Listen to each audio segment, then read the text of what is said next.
sur Netflix au Québec. Ils ont les doublages français parce que ça coûte moins d'argent. Eux, ça les rend fous. Philippe Pétieux en train de faire du foot. Merci. C'est comment de bosser avec Squeezie? C'est un métier qui est pas du tout connu alors que c'est ce qui donne le look au film. On peut parler du travail sur Seven, à la lumière, qui a amené quelque chose de très sombre. Tu vas le prendre pour un foot. C'est vrai que tu regardes un film Netflix, n'importe lequel, et ils se ressemblent tous. Toi, quelle est ta vision par rapport à l'IA? C'est assez flippant tout ce qui arrive. Par exemple, le métier d'ingé son, je pense qu'il va petit à petit disparaître. Les interviews face cachée, l'invité doit appuyer sur le buzzer. Quand l'agent est arrivé et qu'elle a vu ce gros buzzer sur pied, elle s'est dit putain mais c'est quoi ce truc en mode il veut faire une blague sur la bombe atomique. Du coup ça a jeté genre un méga froid. Je crois que même Nolan quand il est arrivé il a lancé un petit regard en mode genre c'est quoi ce bouton.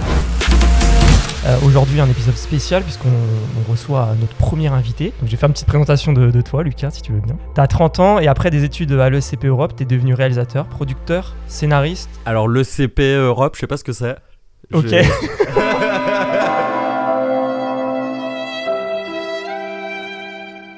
Il y avait un autre Lucas Stoll à l'ESCP Europe, c'est une école de commerce. Ah ouais, c'est pas moi, ouais. T'es réalisateur, producteur, scénariste et aussi chef opérateur ou directeur de la photographie. On expliquera ce que c'est juste après. Pour des publicités, la fiction ou encore des documentaires. T'as eu l'opportunité de collaborer avec des grands noms comme Squeezie ou Hugo Décrypte. Tout à fait. Et récemment, t'as écrit et réalisé un super documentaire intitulé « On a volé ma VF », une véritable histoire d'amour au doublage français. Bienvenue Lucas. Bienvenue. Merci. Déjà merci à vous pour l'invitation, hyper content d'être là avec vous. Du coup qu'as-tu fait comme étude si t'as pas fait Ouais, bonne question. Alors j'ai commencé à faire des courts-métrages à 12 ans et ensuite j'ai fait un lycée option cinéma en Alsace, d'où je viens. Et suite à ça, j'ai commencé une école de cinéma à Paris qui s'appelle l'Écart. Mais j'avais déjà réalisé un court-métrage entre-temps qui m'a permis de rencontrer pas mal de monde du milieu. Et donc, au bout de 3 mois, j'ai arrêté l'école pour commencer à travailler. Donc, j'étais un peu dans des réseaux de fiction, mais amateurs. Donc, ça m'a permis pendant 1 an d'enchaîner vraiment les tournages, mais que sur des super courts, mais non rémunérés. Et donc au bout d'1 an, je me suis tourné un peu plus vers de l'instit et du web, ce qui m'a permis à commencer à vraiment en vivre. Et du coup, j'ai toujours essayé de développer mes propres projets perso en plus, en parallèle. Et je pense que c'est ce qui est un peu de plus dur dans nos métiers, enfin surtout au niveau de la réalisation, c'est et de pouvoir en vivre et pouvoir développer en parallèle ces projets. Et par exemple, pour mon documentaire « On a volé ma VF », je voulais à la base le produire de manière plus classique, mais finalement ça s'est pas fait et donc j'ai quand même décidé de le faire parce que c'était un vrai projet de cœur et que je me suis dit que j'allais le regretter si je le faisais pas. Et donc ça a été un choix parce que j'ai pas réussi à le produire de manière plus classique, de quand même le faire autofinancé. Ok, donc ça c'est produit autofinancé complètement ce documentaire.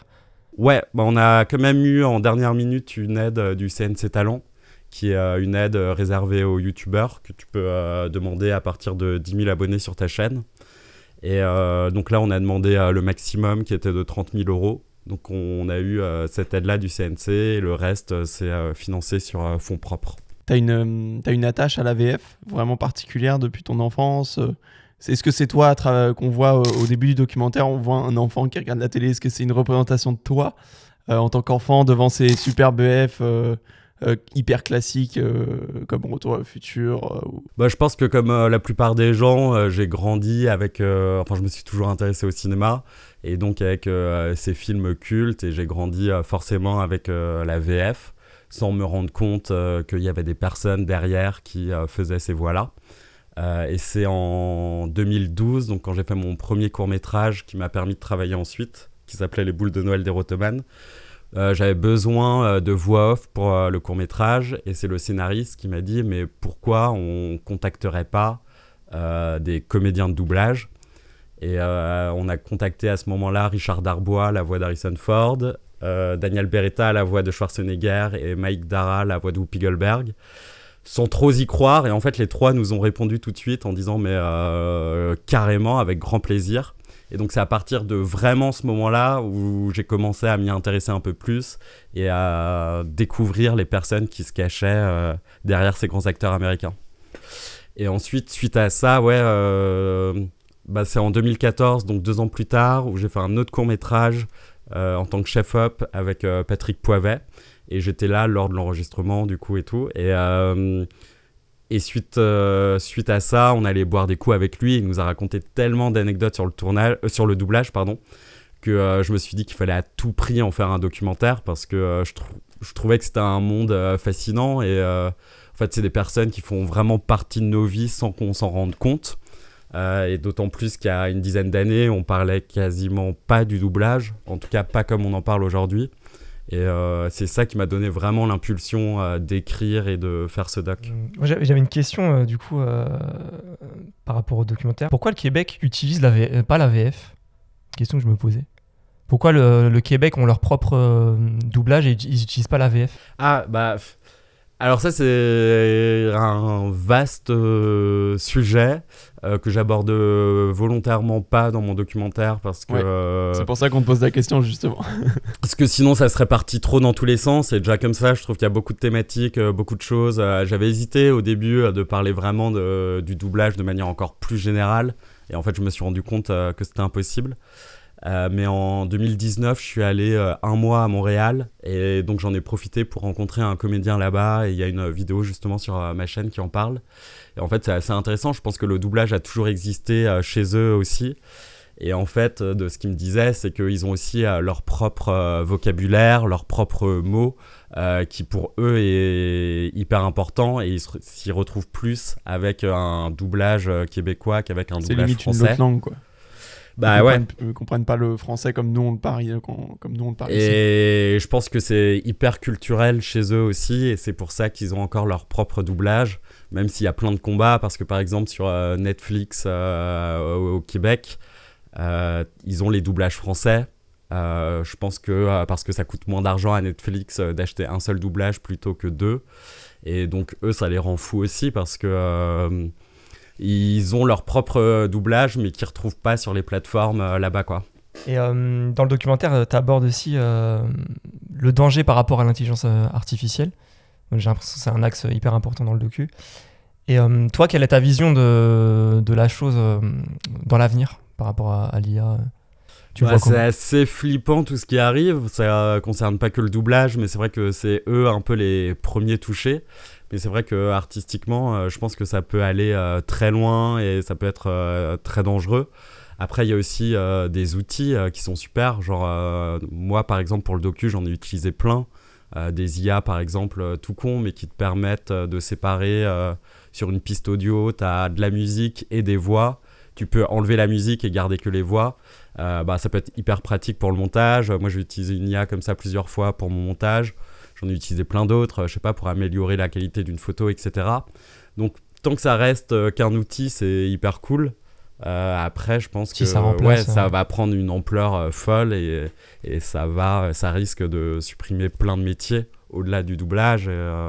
Mais en soi, chaque outil que tu utilisais avec l'IA, ils auraient pu potentiellement être faits par un humain, mais d'une façon beaucoup plus compliquée, beaucoup plus professionnelle. Il aurait fallu, si tu veux... Oui, c'est une aide. L'IA, ça peut être une aide pour... Oui, mais justement, tu vois, si tu as des outils avec l'IA qui t'aident à faire certaines choses, je sais pas, à mixer enfin, quand on parle de l'audio, même à séparer des pistes, un être humain aurait pu peut-être en soi le faire, mais il aurait fallu qu'il soit qualifié, donc il aurait fallu payer cet être humain qui avait derrière. Donc ça remplace... Et donc ça remplace dans tous les cas un peu l'humain. Ouais. C'est sûr, ne serait-ce que maintenant, l'amélioration du son qu'on peut faire, ne serait-ce que dans Premiere ou quoi, ça prend un level tellement dingue et tellement clean qu'en soi, alors je pense que sur des grosses prods, sur du long métrage et tout, on gardera ce savoir-faire à l'ancienne et tout, mais sur des films instit par exemple ou des plus petites prods, par exemple le métier d'ingé son, je pense qu'il va petit à petit disparaître pour des questions de coût uniquement. Quoi. Et tu penses que ça viendra justement dans la partie long métrage, dans des plus grosses productions? De quoi, par rapport au doublage ou par rapport Non, par rapport à l'IA de manière générale, qui remplacera des postes peut-être dans des longs métrages. Après, maintenant, tu as des IA de dingue sur les caméras, par exemple, sur l'autofocus, sur tout ça. Mais quand tu regardes des gros plateaux, même si les outils sont dotés d'IA, tu gardes quand même les postes. Enfin, il y a toujours autant d'assistants cam. Donc, à mon avis, il y aura une exception, en tout cas le plus longtemps possible sur le long métrage, et c'est eux qui seront, qui garderont ce savoir-faire le plus longtemps possible. Parce qu'en soi, j'exagère un peu, tu vois, mais on pourrait limite se passer d'un premier assistant cam aujourd'hui. Mais je pense qu'il y a cette envie du savoir-faire, de garder cette erreur humaine aussi, d'un point pas toujours parfait, etc. Ouais. Enfin, Garder un côté humain, quoi, l'humanité. Je pense. Si possible. Et savoir-faire surtout, ouais. Ouais. Mais c'est vrai qu'après, pour du corpo, pour des gens, pour du freelancing, bah, on n'a de toute façon pas les moyens de prendre un ingé son. Donc on le faisait nous-mêmes.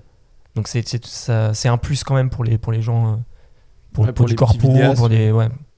Parce que les budgets se sont réduits aussi, je pense, depuis 15-20 ans, tu vois. J'en parlais avec un copain producteur qui, lui, faisait de l'instit il y a 20-25 ans. Et en fait, il me disait que c'était des budgets de dingue, quoi. C'était entre 50 000 et 100 000 euros. Après, c'est des boîtes qui faisaient un instit, je sais pas, tous les 10 ans. Mais il venait avec une vraie équipe de tournage, alors que depuis l'arrivée des boîtiers numériques, enfin des 7D et compagnie, depuis fin 2000, ça a réduit considérablement les coûts et les équipes. Ouais. C'est sûr. Ouais. Même sans parler d'IA, en fait. Oui. Mais l'IA, ça va encore plus accentuer, par exemple, dans la post-prod, tu vois. Ça va faire que ça. Ouais. Après, c'est le besoin aussi qui est différent, parce qu'avant, je pense qu'une entreprise avait aussi besoin d'un film qui pouvait lui durer 10 ans, alors qu'aujourd'hui, il faut tellement de contenu tout le temps, partout, que même le vrai film d'instit, tel qu'il existait il y a encore 15 ans, quasiment plus aucune entreprise n'en fait, parce que... on est plus dans la quantité que la qualité, de toute façon, aujourd'hui. Ouais, exactement. Et même si tu fais un beau film, en fait, mieux vaut en avoir 15 plus petits pour avoir du contenu tout au long de l'année ou je ne sais quoi. Donc, ouais. Ouais, le modèle a changé, a complètement changé. Ouais, complètement, ouais, je pense. Ouais. On consomme. C'est de la consommation intensive.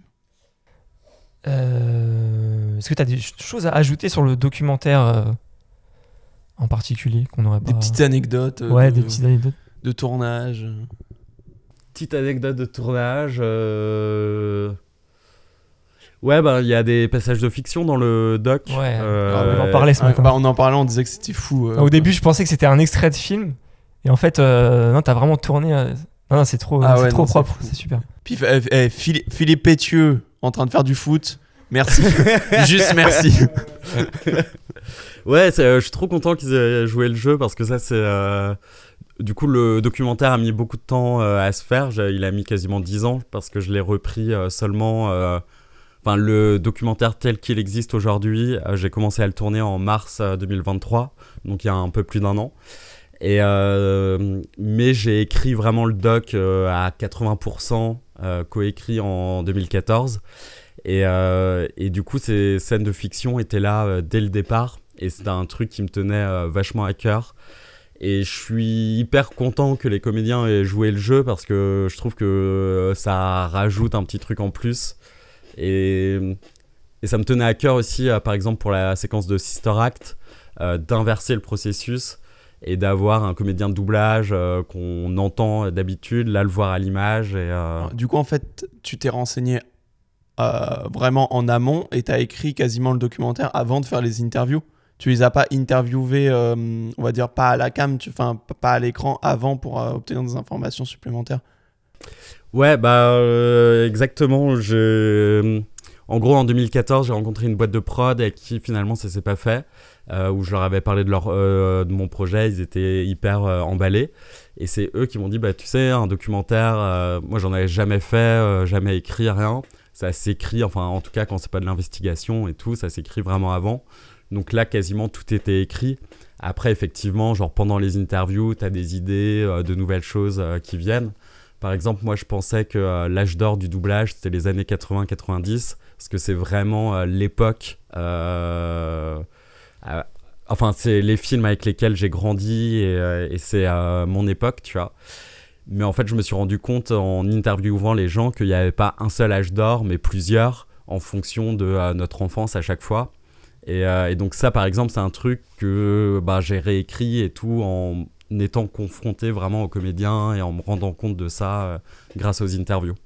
Okay. Donc au niveau du process, c'est un peu comme écrire un film, sauf que tu laisses un peu plus de place aux changements, aux éléments que tu viens rajouter un petit peu.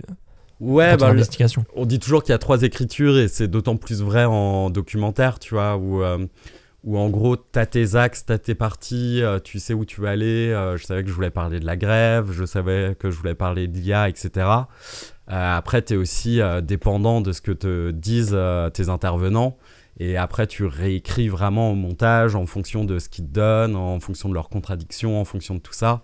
Donc, je trouve que, surtout en doc, en tant que réalisateur, c'est important d'être là tout le temps en montage. Là, en l'occurrence, c'est moi qui ai monté, mais j'ai fait d'autres docs avec des monteurs parce que le monteur est quasiment co-scénariste aussi de ton doc, tu vois, parce qu'il y a tellement de nouvelles idées et de choses qui vont s'emboîter grâce au montage qu'une grosse partie de l'écriture se fait vraiment au montage pour du documentaire.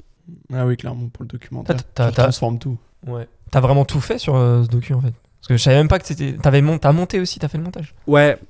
Ah ouais. En gros, je savais il y a 1 an quand j'ai décidé de le faire que ça prendrait beaucoup de temps et que il y avait pas d'argent et que du coup je pouvais pas demander. Alors il y a pas mal de potes qui m'ont aidé à droite à gauche, sur la prod, c'est des copains qui ont fait le mix, les talos, le générique de début, etc. Par moments c'était dur d'être vraiment seul à porter tout le projet et vraiment si c'était à refaire, je rêverais d'avoir un monteur. Mais dans le cas présent et dans l'économie du projet, c'était impossible. Il faut avoir un mental de ouf là pour suivre ta voix en fait tout le long du process. Bon, ah ouais, il y a des jours où j'étais en dépression totale, je me levais, j'allais me recoucher. En fait, la montagne de taf, elle est beaucoup trop grande, j'y arriverai jamais. Et donc, garder le cap, c'est pas toujours évident. Heureusement qu'il y avait mon copain Benoît à la prod. On s'appelait beaucoup, quasiment tous les jours pendant le montage. Et en fait, le fait d'en parler, d'avoir quelqu'un avec qui échanger et tout,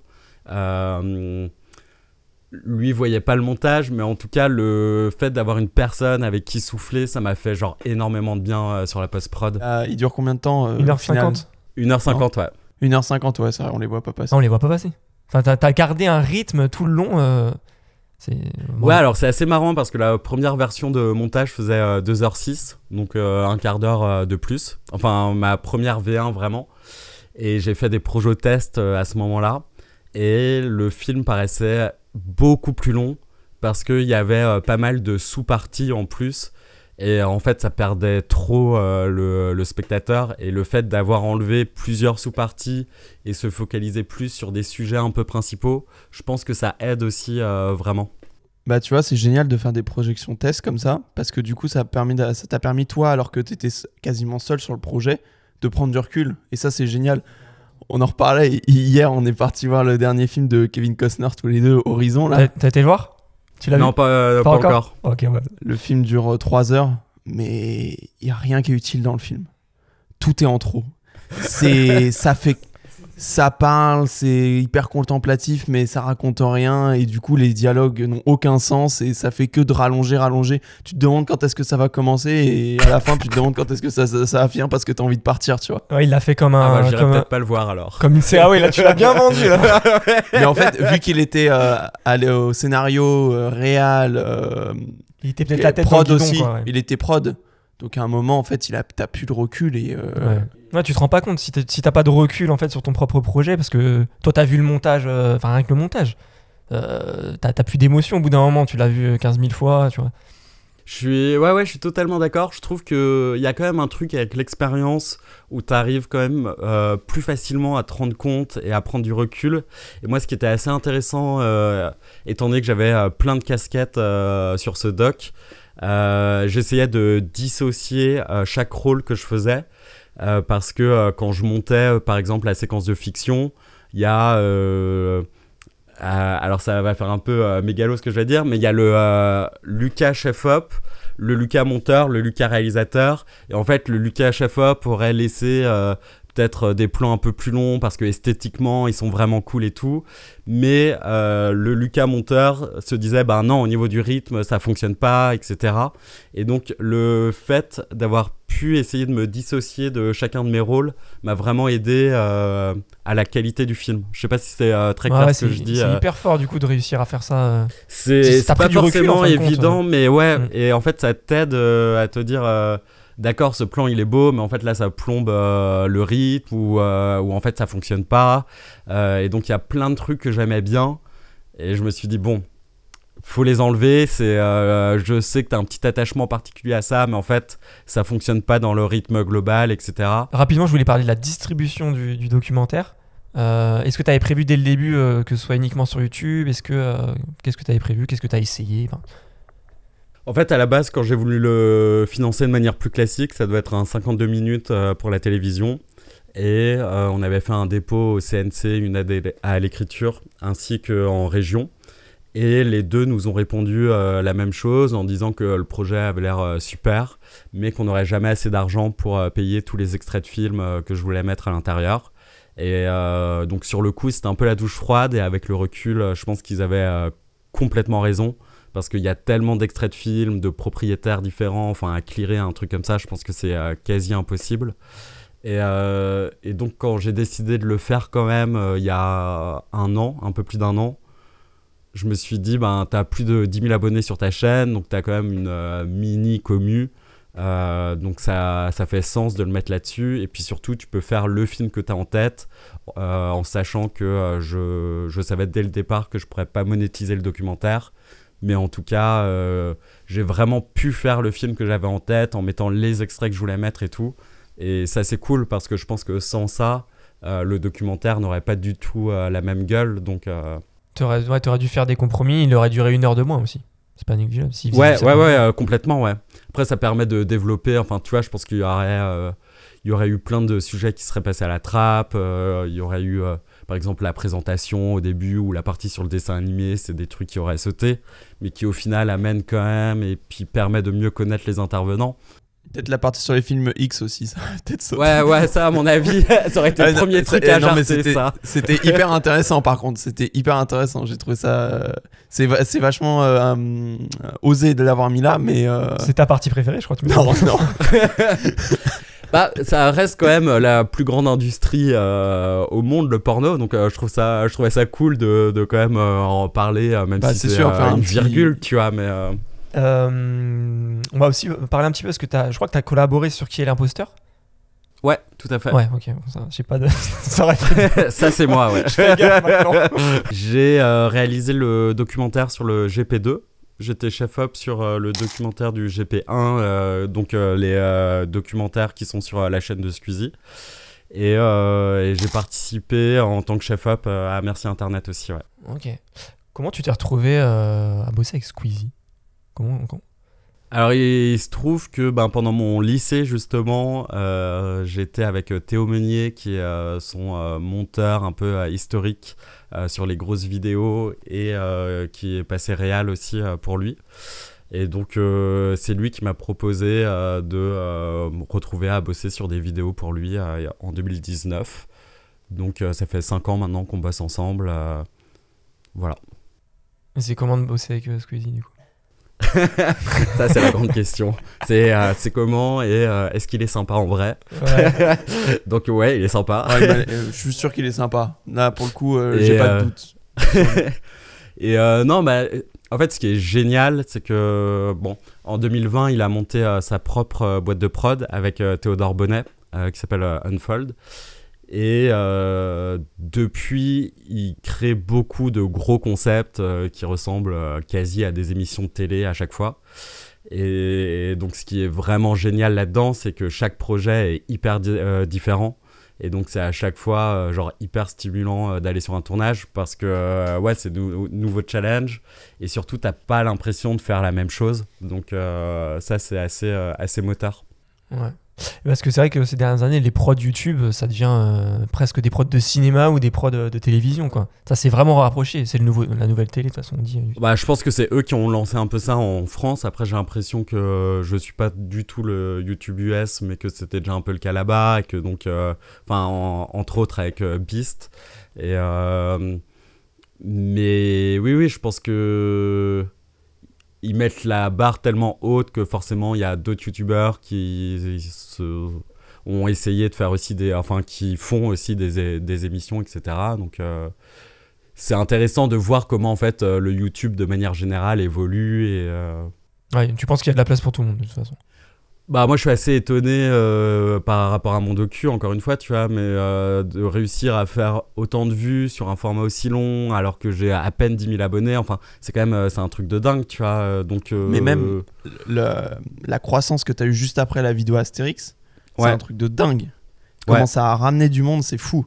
Bah, je suis passé de 500 abonnés à 14 000 grâce à une vidéo, quoi. Donc, c'est... Et d'une heure, quand même, hein. 1 heure la vidéo Astérix, ça dure. Ouais, c'est ça, ouais. Moi, je suis tombé des nues quand j'ai vu le succès, entre guillemets, de la vidéo. Après, elle est sortie 1 mois avant le film de Guillaume Canet. Donc, il y avait aussi un truc de calendrier qui a fait que, tu vois, mais... Je voulais en parler. Bon... Moi, j'ai absolument détesté le film de Guillaume Canet, donc je voulais avoir ton avis parce que du coup, la vidéo reste sur le truc de on va voir à quoi ça va ressembler. Donc, je voulais avoir ton avis sur le film. Bah, voilà, je crois que tout a été dit. Hein. Là, moi, j'ai eu un sentiment vraiment de dommage, tu vois, parce que j'ai l'impression que il y avait quand même des bonnes intentions derrière. Après, voilà, je pense que toute la prod, dès le départ, a été faite de manière tellement absurde. De faire un Astérix en Chine alors qu'on le tourne en Auvergne, déjà, il n'y a rien qui va, tu vois. D'avoir choisi Guillaume Canet, qui n'a jamais réalisé de comédie, faire un film aussi populaire, enfin, je pense que c'était une erreur aussi. Ouais, c'était un risque. Il y a Canet, quand même, j'ai trouvé ça assez intéressant, qui racontait pendant la promo que les derniers films se sont tellement plantés que maintenant tous les ayants droit doivent valider le scénario au mot près avant le tournage. Après, t'as aucune, donc t'as aucune marge d'improvisation, rien. Et en fait, quand t'as des comédiens comme Jonathan Cohen ou même Mission Cléopâtre, en fait, ce qui a fait le succès de ce film, c'est que la moitié du film n'était pas écrit, a été improvisé sur le tournage. Donc en fait, à partir de ce moment-là, déjà, ça devient hyper compliqué de faire un bon film, quoi. Donc c'est vrai que toi aussi, t'as parlé d'Astérix et les gens sont quand même attachés à Astérix. Il y a une communauté Astérix, faut pas toucher. Ah, c'est dingue. Tu touches. C'est dingue. Il s'est fait défoncer en commentaire. Ouais, parce que j'avais fait un moment, j'avais une chronique de critique minute sur TikTok. Et donc en fait, à la sortie d'Astérix, bon, je l'avais un peu déglingué le film, mais bon, je pense qu'il méritait quand même parce que je trouve qu'en plus cette espèce de Guillaume Canet a quand même été très non mais vous allez voir, mon film ça va être génial et puis il faut aller le voir parce que vous sauvez le cinéma français, sinon il y aura plus rien. Il y a un côté marketing, il y a eu un gros côté marketing. Il y a eu quand même le Comte de Monte Cristo il y a pas longtemps, donc le cinéma français n'est pas mort, voilà. Donc c'est pas Guillaume Canet qui a enterré le cinéma français. Mais du coup, je l'avais un peu déglingué et les gens m'ont sauté dessus en commentaire. Hein. Genre sur Allociné, il y a eu des raids pour vraiment lui mettre 0 étoile et que, enfin, donc je pense qu'il y a aussi ça aujourd'hui où en fait ça devient hyper compliqué parce que t'as plus le droit de toucher vraiment au personnage. Et j'ai l'impression que, je sais pas, hein, mais même si demain il y a un bon film Astérix qui sort, il se fera quand même hyper déglingué par au moins 50% de la communauté. Est-ce que les films d'animation se font aussi déglinguer, genre Le Domaine des Dieux ou Le Secret de la Potion? C'est la question que je me posais, effectivement. Moins. Je pense moins quand même, parce que... C'est marrant ça. Qu'est-ce qui fait que... Bah, l'univers d'Astérix est très très compliqué à mettre en scène au cinéma. Hein. Avec en live action. En live action, ouais, c'est compliqué. L'avenir du cinéma français pour toi? Parce que là, il y a du coup le Comte de Monte Cristo qui est sorti, grosse production, qui j'ai l'impression qu'elle a bien fonctionné. Bah là, ils sont à 2,5 millions. Là, je crois, ouais, c'est assez ouf, ouais. Donc c'est hyper positif pour le cinéma français. Tu penses que ça va donner la chance à d'autres projets hyper ambitieux comme ça en France? Bah j'attends de voir. Parce que je suis allé voir Les Trois Mousquetaires et c'était chaotique, quoi. J'ai trouvé ça vraiment honteux. Le 1 ou le 2? T'as vu les deux? Les deux. Moi, j'avais le 1, je l'avais pas non, enfin c'était pas un chef-d'œuvre, mais j'avais pas Je trouve en termes d'écriture, de machin, enfin faire ça aujourd'hui, enfin bref, après c'est mon avis perso, hein. Mais non, a priori, enfin même les critiques sont hyper positives sur le conte de Monte Cristo, donc j'ai hâte d'aller voir. Ah ouais, et alors? Ah, vous l'avez pas vu tous les deux? Non, moi je l'ai toujours pas vu. Non, pas encore. C'est en fait tu vois pas c'est 3 heures hein, pratiquement. Ouais. Moi je crois. Ouais, tu les vois pas passer. Contrairement à Horizon où tu les sens bien passer, t'as l'impression que ça fait 6 mois que t'es dans la salle. Mais magnifique, franchement. Même en fait, j'adore tout ce qui est photographie et tout, et c'est magnifique. Enfin, tu verras. Trop bien. Non, mais ça fait plaisir à voir. Bah, déjà, je cherche le temps, mais. Tu vois que c'est déjà très maîtrisé au niveau des plans dans la bande-annonce. Mais... Même le scénario, il y a un rythme hyper intéressant, tu t'ennuies pas, ça fait avancer l'intrigue, il n'y a pas des trucs qui servent à rien. Je trouvais ça hyper cool. Mais c'est cool, moi je pense qu'il y aura toujours des super prods comme ça, et d'autant plus là, avec des succès comme ça, c'est cool. Je voulais pas parler plus de la partie chef-op ou directeur photo. Déjà, est-ce qu'il y a une différence entre chef-op et directeur photo? Non, c'est la même chose. Après, je trouve directeur de la photographie, c'est exactement la même chose, hein, mais quand t'es seul à bosser sur un projet, te dire directeur de la photographie alors que t'es seul à bosser dessus, je trouve ça un peu plus absurde. Après, c'est un point de vue juste personnel, hein. Il n'y a pas de loi ou de truc qui dit ça, hein, mais...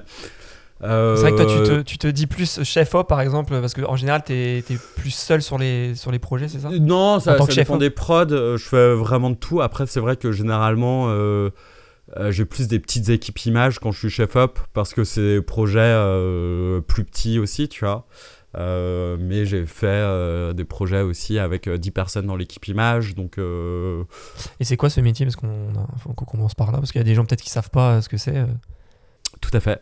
C'est en gros le chef opérateur, c'est le responsable de l'image sur un projet. Donc ça va de la lumière au cadrage. On a une culture en France où généralement c'est le chef opérateur qui supervise du coup toute la direction lumineuse de l'image, mais qui cadre aussi. Alors que dans d'autres pays, souvent le cadreur, c'est une personne différente. Donc voilà, et puis après jusqu'à la post-prod où du coup tu supervises l'étalonnage, etc. pour avoir vraiment l'ambiance qui correspond le plus à l'envie d'un metteur en scène pour son projet. Mais c'est vrai que c'est un métier qui est pas du tout connu alors que ça a une importance capitale dans un film parce que c'est ce qui donne le look au film. Et comment t'expliques? J'ai l'impression qu'aux États-Unis c'est un peu plus reconnu. Ouais, je sais pas, je me rends pas trop compte, effectivement. Après, peut-être les gens s'intéressent moins aux métiers techniques. Je sais que par exemple, il y a quelques années, personne ne connaissait le métier de monteur. Et en fait, ça a été hyper mis en avant sur YouTube. Et donc maintenant, j'en parlais sur LinkedIn l'autre jour. C'est exactement ça. Ah ouais. Et ce qui est hyper drôle, c'est que maintenant, du coup, tout le monde dit GG le monteur sur des trucs, sans savoir qu'en fait c'est pas du tout le monteur qui a fait ça, c'est un mec des effets spéciaux ou donc t'as un amalgame général technique où tu te rends pas forcément compte. Mais pour toi, parce que chef-op c'est uniquement technique, il y a pas un côté art? Si, moi je trouve complètement. Après ça dépend de l'approche, mais moi je trouve ça limite plus artistique que technique. Après dans les faits c'est considéré comme un métier technique. Mais effectivement, moi je trouve qu'il y a plus une approche artistique, d'avoir les bonnes rêves,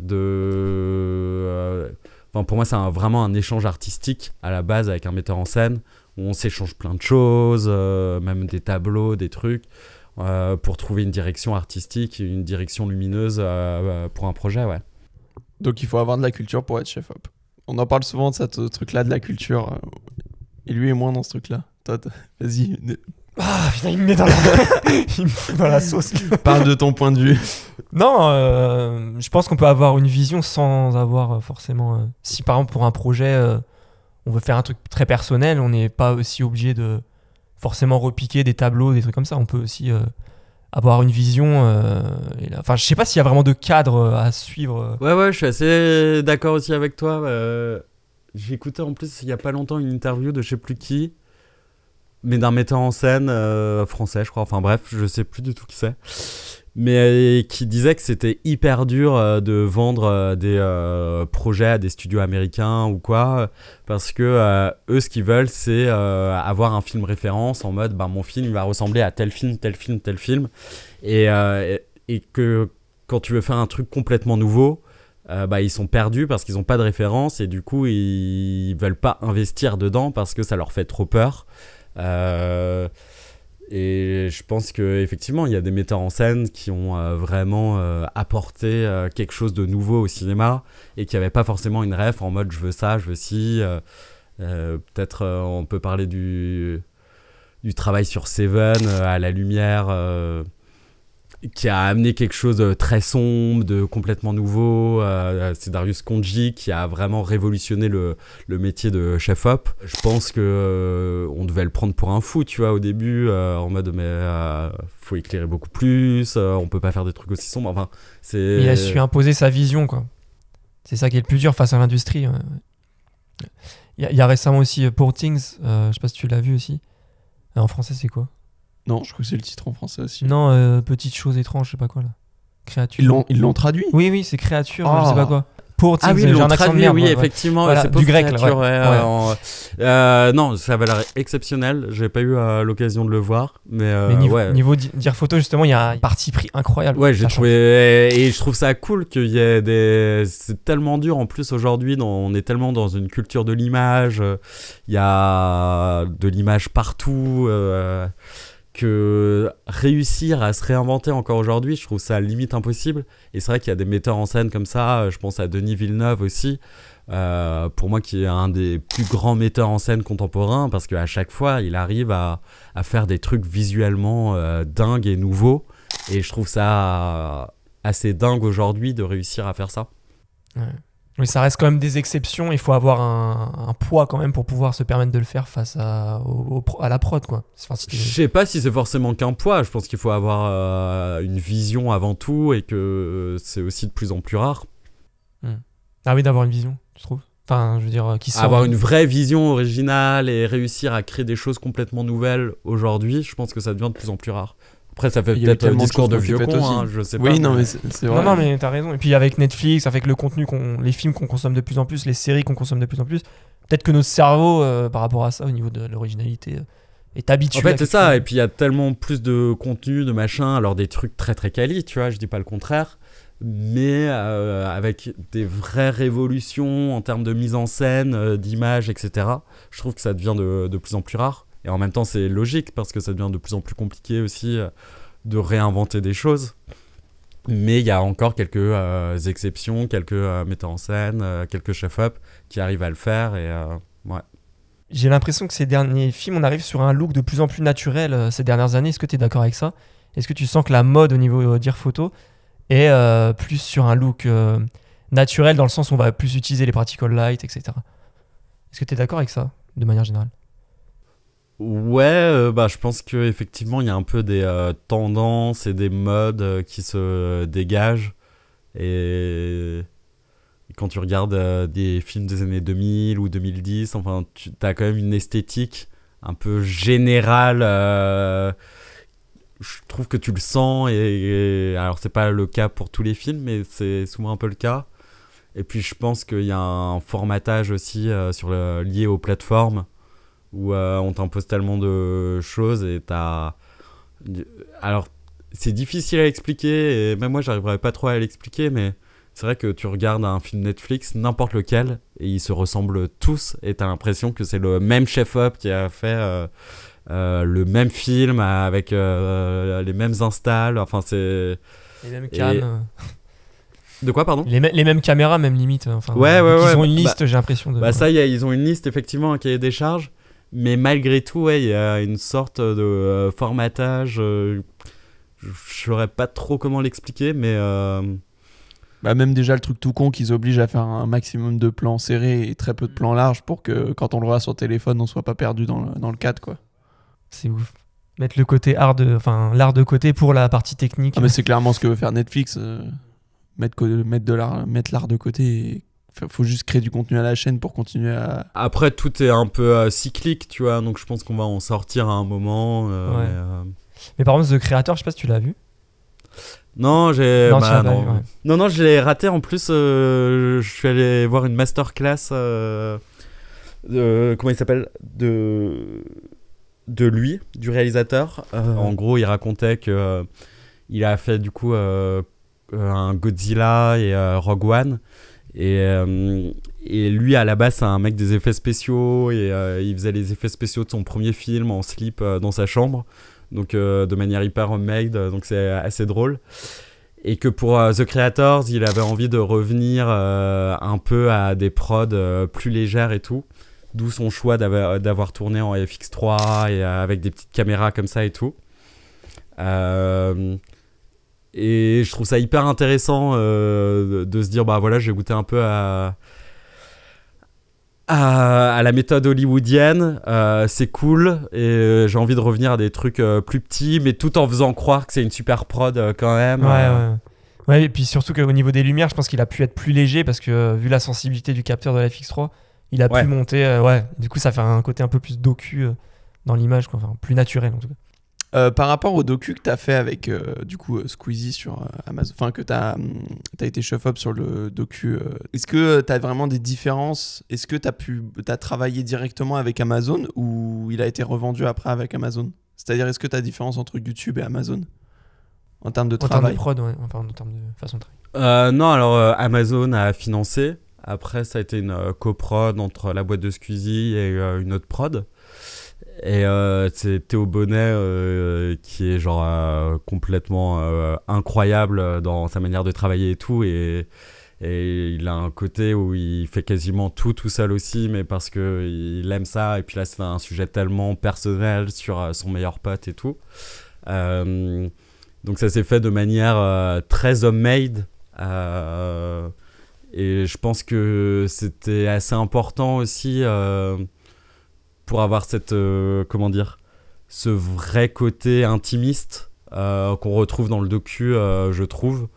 Et donc c'est vraiment un point sur lequel il a insisté dès le départ en disant je veux travailler que avec des gens proches, avec la famille et tout ça, pour qu'on garde un côté vraiment intimiste et cocon, que Lucas puisse vraiment se livrer dans ce docu et qu'on apprenne vraiment quelque chose en plus, mais en gardant ce côté très familial autour. Dès le départ, il devait être financé par Amazon?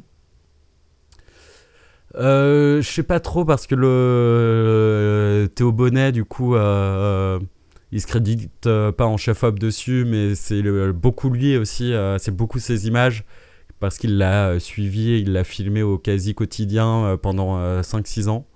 Donc je sais plus s'ils étaient là dès le départ ou pas, mais en tout cas oui, il y avait cette volonté de vendre ce docu en forme de série assez rapidement. Ouais. T'as bossé aussi avec Hugo Décrypte. Il me semble que t'as fait l'interview avec Nolan. Ouais, j'ai fait quelques interviews à face cachée, non celle de Nolan, effectivement, ouais. C'était dans un hôtel et il enchaînait les interviews avec plusieurs journalistes toute la journée pour la promo d'Oppenheimer. Et en fait, il y a son agent qui est venu voir le set juste avant. Et je sais pas si vous voyez les interviews face cachée, pardon, mais à chaque fois, il y a un buzzer et l'invité doit appuyer sur le buzzer et tout. Et en fait, quand l'agent est arrivé et qu'elle a vu ce gros buzzer sur pied, elle s'est dit putain mais c'est quoi ce truc en mode il veut faire une blague sur la bombe atomique ou je ne sais quoi. Ouais, et donc putain. Du coup ça a jeté genre un méga froid et tout. Et il y a les équipes d'Hugo qui ont dû expliquer à l'agent qu'en fait c'était le format, enfin le concept qui était comme ça, etc. Mais je crois que même Nolan, quand il est arrivé, il a lancé un petit regard en mode genre c'est quoi ce bouton. Vous êtes sérieux les gars? Ah mais c'est marrant, du coup c'était pas chez vous quoi, vous vous êtes déplacé avec tout le matos et après vous deviez laisser la place à l'autre. Ah non, alors c'était vraiment le set que l'équipe avait choisi. Enfin qu'on avait choisi ensemble aussi pour la place, pour l'image, parce que c'est quand même des grosses installs où il y a une régie pour que les journalistes puissent parler à Hugo aussi en direct et tout. Et pour que toute l'équipe puisse avoir un retour sur tout ce qui se passe. Donc à chaque fois, c'est quand même des grosses installs qui mettaient 4-5 heures d'install. Donc c'était vraiment notre set à nous. Mais après, je sais pas, t'avais plusieurs chambres louées dans l'hôtel pour d'autres journalistes qui ont chacun leur propre setup d'interview. C'est quoi ton objectif du coup sur YouTube? Est-ce que tu vas sortir plus de vidéos récurrentes? Parce que c'est ça la problématique avec YouTube, c'est essayer de rester constant. Ou est-ce que pour toi c'est juste un moyen de mettre tes documentaires En fait, quand j'ai sorti ma vidéo sur Astérix, donc en janvier 2023, je m'attendais pas du tout à ce que ça pète comme ça, et c'est vraiment parce que je voulais juste faire une vidéo sur Astérix. Donc ça m'a quand même un peu motivé derrière, et donc j'ai dans la foulée fait une vidéo sur Wallace et Gromit, et je m'étais dit pourquoi pas essayer de sortir une vidéo tous les mois. Pour juste essayer et pour parler de sujets qui m'intéressent et qui n'existent pas forcément sur YouTube. Et en fait, j'ai été rattrapé par mon docu entre-temps en me disant faut que tu fasses ton docu. Donc ça m'a pris quasiment 1 an et demi. Donc voilà, là j'ai sorti mon docu. J'avoue que maintenant, je sais pas trop. Est-ce que... je sais pas. Je suis un peu... électron libre, quand il y a un truc que j'ai envie de faire, j'y vais. J'ai pas envie de me forcer, de m'imposer un rythme non plus. Tu veux pas te mettre l'étiquette de créateur YouTube, quoi, de youtubeur? Non, je me vois pas du tout comme créateur. En plus, ce que je fais même sur ma chaîne, bon après voilà, c'est Gromit, c'est différent, et Astérix, mais c'est plus des projets vraiment de réalisateur, tu vois, je vois plus ça. Ou même je teste des choses. Par exemple, c'est quoi ce film, les résumés avec des jouets. Pour moi, c'est plus de la réalisation, tu vois, enfin un test de concept. Donc pour moi, c'est plus un laboratoire YouTube où je teste des choses et en fait, si je perds ma commu, c'est pas grave, je m'en fous. Enfin, non pas que je la respecte pas, tu vois, mais... C'est quelque chose de secondaire pour toi, YouTube. Hein, complètement, tu vois. Ouais. Et je veux que ça reste un laboratoire pour moi. Et d'ailleurs, je le vois, hein, selon les vidéos, y a des vidéos que je sors, je perds des abonnés à chaque fois, mais voilà, c'est le jeu, tu vois. Mais au moins, tu suis ce que tu as envie de faire. Il n'y a pas de compromis par rapport à la communauté. Ouais, j'ai pas envie de me filer vraiment une ligne édito en mode les gens vont aimer ça, alors je fais ça. Ouais. Ouais, tu deviens vite piégé, c'est vrai, sur YouTube, ça devient comme un producteur, tes abonnés en fait. Où tu es obligé de suivre. Bah ouais, complètement, ouais. Et des projets pour la suite en termes de contenu sur ta chaîne ou... Sûrement, je sais pas encore. Pour l'instant, là, je souffle un peu, ouais. Ouais, bah, je comprends, vu la tonne de travail que... Et je continue un peu la promo du doc, là, au maximum. Mais non, pour le moment, rien de prévu. Mais je pense que ça va vite revenir parce que je m'ennuie déjà un peu. Donc, je voulais te poser comme question, tu vas le sortir en Blu-ray, ton doc ? Alors ouais, ça a été validé ce matin. Incroyable. Alors pareil, c'est un peu chiant parce qu'il y a plein de gens qui me l'ont demandé, mais du coup je pourrais pas les commercialiser, étant donné que les extraits de films m'appartiennent pas et que j'ai pas envie de me retrouver avec des procédés au cul. Mais du coup sur YouTube c'est plus simple au niveau des droits, là t'es pas striké du tout à cause de ces extraits-là ? Non, alors le robot repère plusieurs extraits. Mais les ayants droit sont en mode si c'est pas monétisé, c'est ok. Donc, ok. Mais ça, tu l'avais prévu avant parce que si tu finis le montage, tu dis tout est carré, c'est bon, je le mets sur YouTube. Et là, qu'on me dit ah ouais, non, ta vidéo elle est bloquée en France, tu fais ah merde. Ouais, bah j'avais tout au long du montage, je faisais des exports pour vérifier ça justement. Pour vérifier sur YouTube, ouais. Okay. Et il se trouve que au tout début, ma vidéo était bloquée dans le monde, genre impossible de la mettre en public, même en non répertorié, rien. À cause d'un extrait INA. Donc, comme quoi... bon, je sais pas si je dois le crier sur les toits, mais comme quoi c'est eux les plus relous et pas la Warner ou Paramount, tu vois. mais donc, voilà, c'est un extrait que j'ai enlevé, du coup. Mais ouais, je faisais des exports tout au long du montage pour être sûr que mes vidéos se fassent pas strike et que tout soit ok. Bah encore bravo, ouais, super documentaire. Bah merci beaucoup, ça fait trop plaisir. Et encore merci pour cet échange, c'était bah, c'est hyper moi, riche. Merci beaucoup, c'était trop cool. Et pour te retrouver du coup, faire un petit peu ta pub sur les réseaux, où est-ce qu'on peut te suivre ? Lucas Stoll. Vous tapez Lucas Stoll, alors sauf celui sur LinkedIn qui a fait l'école de commerce, mais alors c'est pas ESCP, celui-là. mais sinon c'est moi. Ça roule. Parfait, on va finir là-dessus. Merci beaucoup. Et on se retrouve dans 3 semaines pour un nouvel épisode avec un nouvel invité. À bientôt les amis. Ciao. Salut.